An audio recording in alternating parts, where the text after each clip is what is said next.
How do you know if your e-commerce Facebook ads are working or not? When should you turn them off? How much should you spend? And what metrics should you look at? That's coming up in this video. Welcome back to the channel. If we don't know each other, my name's Carey, and this channel exists to bring you the best strategies, secrets, and hacks to grow your online business. One of the questions I get asked the most is when you're running Facebook ads for e-commerce, what metrics do you look at to know if your ad is working or not? When should you shut your ad off? How much should you spend? And what other things should you look at to know? In today's video, I'm gonna give you 3 things to look at, and I'm gonna give you a bunch of other information, but mainly 3 things to look at so you can know for sure if your ads are working or not, and if you should turn them off or let them go. Before we jump into those 3 things, I need to give you some basic tips and some baselines for running your Facebook ads so you're gathering enough data and you're actually giving Facebook enough to work with. So many people stop their ads before they've really given the Pixel or Facebook enough data. And so I need to give you a few baselines before we go into that. Number 1, you should always run your ads for conversions, for purchases in e-commerce. You should always be running your ad campaigns and optimizing for the sale. Now, there are some exceptions to this. Obviously, if you have a higher ticket product, you're probably not going to be able to run ads straight to the sale. But in most cases, when we're talking about free plus shipping or drop shipping or print on demand or apparel, you're going to want to run your ads straight to the purchase. You're going to want to optimize those for the purchase. Next, you're always going to want to let your ads run for at least 4 to 7 days. Now, I tend to go on the longer side and run my ads at least 5 to 7 days. Depending on budget, though, you can run them shorter. If you're running a higher budget, let's say $50, $100 per day, you can probably know after 3 to 4 days that whether your ads are working or not. But in most cases, you'll want to run them at least 4 to 7 days. Don't touch them. Don't look at them. Don't do anything. Just let those babies run for 4 to 7 days. And that will give Facebook enough time to optimize, find the right people, and give you enough data to know whether your ads are working or not. Another way to look at this is you want to let your ads spend at least 3 to 5 times the cost per purchase that you are comfortable with. So if you're comfortable with spending $20 to get somebody to buy, you want to let your ads spend $60 at least or more before you know whether they're working or not. And lastly, as a general rule of thumb, the more money you spend on your daily budget, the quicker you will know if the ads are working or not. So as I said earlier, you can spend a lot of more money on your daily budget and you'll know in a shorter time frame whether those ads are working, and you'll have a lot more data. So we're inside my ads account and we're looking at a couple different campaigns. The most important thing that you always want to look at after your 4 to 7 day period, and this is point number 1, is your cost per purchase. Cost per purchase is king. Whatever you're spending to acquire a customer, that is the most important thing because that's going to determine if your ads are profitable and if you want to continue running those ads. So I'm going to give you some general baselines, and I want to jump into kind of showing you these campaigns really quick. Now, if you're selling t-shirts or print on demand, generally I would look for your cost per purchase to be anywhere between say $7 and $20 to $25, somewhere in that range.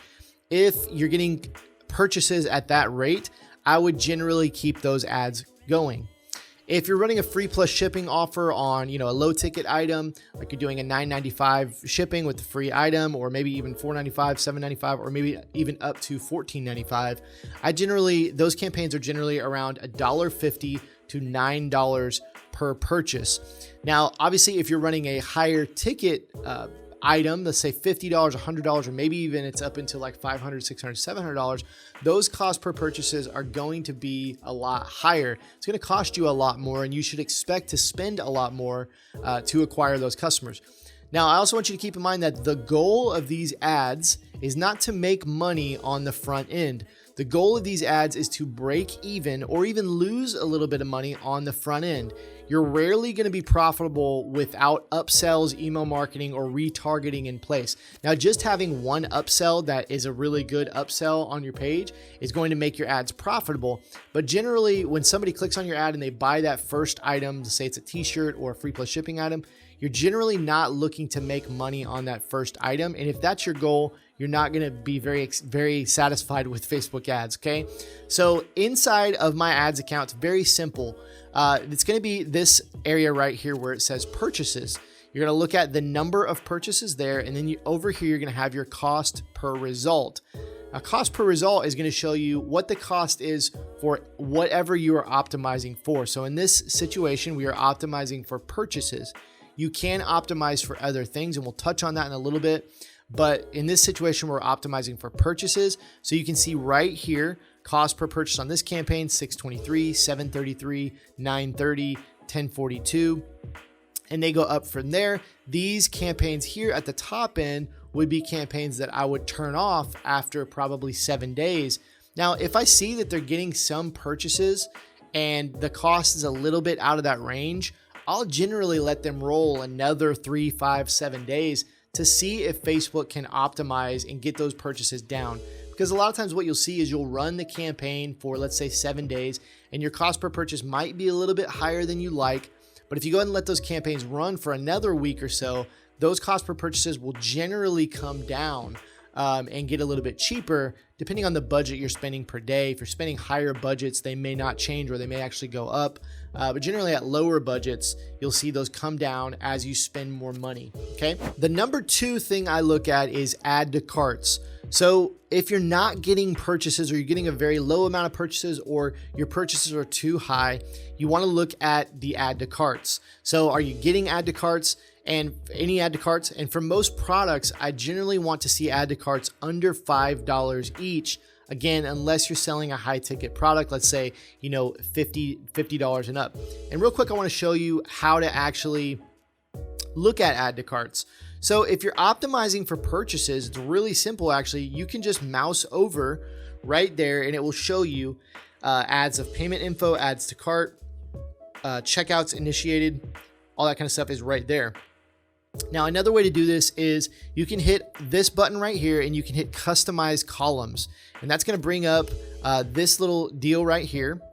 And you can actually customize what you want to see in your Facebook ads manager. So as we scroll down, we can find add to carts right here, and we can just click total and click apply. And now when we look at our ads manager here, we can scroll over and we're going to see add to cart right here in this column, right? So it will show us right there. So you can also customize this to see the cost per add to cart. You can obviously do the math as well. If you have, however much you've spent, just divide that by the number, but you can add that as a customization option in your ads manager as well.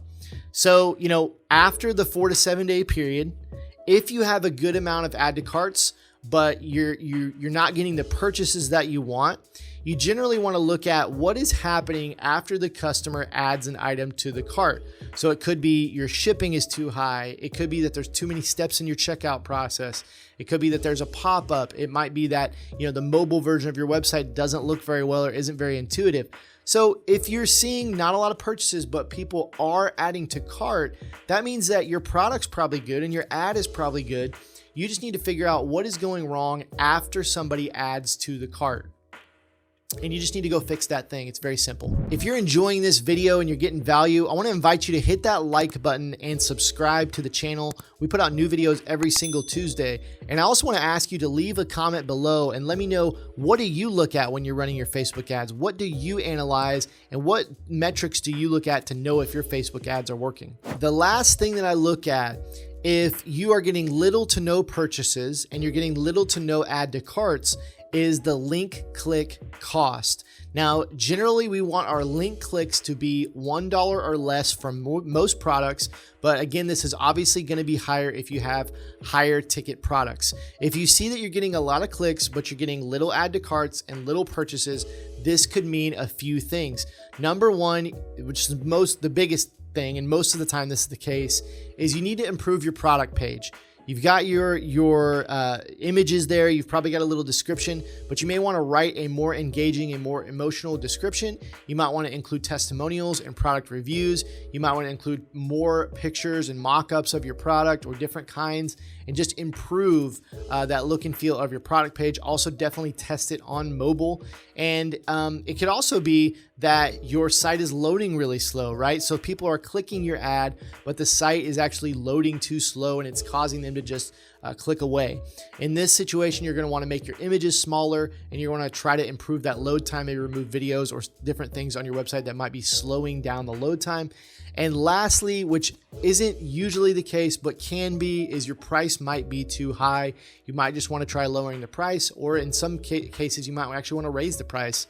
But playing with that pricing is probably the third thing I would look at if you're seeing link clicks, but you're not getting add to carts or purchases. Now, this is a good problem to have because this means that you know your ad is working. In most cases, your ad is good. Don't change your ad, but you need to change something on your website that is causing people not to add to cart. And it's usually on that product page, okay? And I want to show you in Ads Manager how to look at that. And I also want to make sure you know what link clicks we are looking at. So what I like to do is hit this drop down and go down to performance and clicks. Now, this is a little deceiving here, and a lot of people get confused. The one that you want to look at is CPC, cost per link click, and this link clicks button or area here, link clicks and cost per click. Now, you're also going to see clicks all, and you're going to see CPC all, cost per click all. Now, what that is measuring, these two are measuring, are all clicks on your ad. So they could be clicking the see more button. They could be clicking, if you're running a video ad, they could be clicking the video ad to watch it or whatever. But this isn't an indicator of how many people are clicking over to your website. The one that you want to look at is CPC and link clicks. And you want to look here, and generally you want this to be $1 or less. Now, again, this is a fluid kind of thing. If you're sitting at $1.20, $1.10, I wouldn't shut that down. That's probably, you're on the right track. You're probably really close. I would probably continue to let that roll. But a lot of times, if you're running your ads for 4 to 7 days, you're seeing the little purchases, little add to carts, but you are getting link clicks, you know, in a lot of cases, you probably will want to turn off those ads and maybe spend some time optimizing your product page and then come back to those ads. But I generally don't let those keep running unless it's a quick tweak that I realize that I can make quickly to start getting add to carts and purchases. So let's say, you know, I load it up and I realize there's a line of text on that product page that is definitely deterring people. Let's say I have something on that page that talks about slow shipping times, and I just know intuitively that, you know, people are seeing this, that I mentioned slow shipping times, and they're clicking away. Well, I can alter that text and alter that copy, or maybe remove it and make that tweak quickly and start getting add to carts and purchases. Then I would keep those ads running. But if it's a situation where you need to make a lot of improvements to the product page, then I would go ahead and turn those off and wait a little while and then come back to those ads. To recap, the first thing you want to look at is your cost per purchase. This is king. This is the end all be all. How much is it costing you to acquire a customer? Number 2, you want to look at your add to carts. And number 3, you want to look at your link click cost. Now, it's important to keep in mind when you're running Facebook ads that you're going to have to test a lot of things, and good marketers are always testing different ads. You're going to have to test different targeting, different audiences, different budgets, ad copy, images, videos, and try different combinations until you find some that are working for you. It's also important to keep in mind that the longer you run ads and the more you test, your pixel is going to get smarter all the time, and that's going to make your costs cheaper the more time that goes on, the more money you spend, and the more data your pixel gets on it. So stay encouraged, keep testing, keep doing it, and you're going to get better and better, and your costs are going to go lower and lower and lower. If you've always wanted to start your very own online t-shirt or apparel business, we are doing a 5-day free challenge starting on August 17th. That's Monday, August 17th. It's called the Launch Your Brand Challenge. Now, what I'm going to be doing is I'm going to be going live for 5 days straight inside of a private Facebook group, and I'm going to be teaching you lessons straight out of our high ticket shirt school course. Our shirt school course has helped hundreds of people from all around the world grow their sales, grow their profits, and start their online t-shirt or apparel business. And we're doing this challenge 100% free. It's called the Launch Your Brand Challenge. And all you need to do to get signed up is go to shirtschool.com/challenge. That's shirtschool.com/challenge. We're going to be doing a ton of giveaways. We did our last challenge in June. We gave away an Apple Watch. We gave away an Amazon Echo, 3 memberships to the course, Amazon gift cards. There was a ton of stuff, and we're going to be going bigger, even bigger this time. So go to shirtschool.com/challenge, sign up. Again, it's completely free, and it's starting Monday, August 17th. See you there.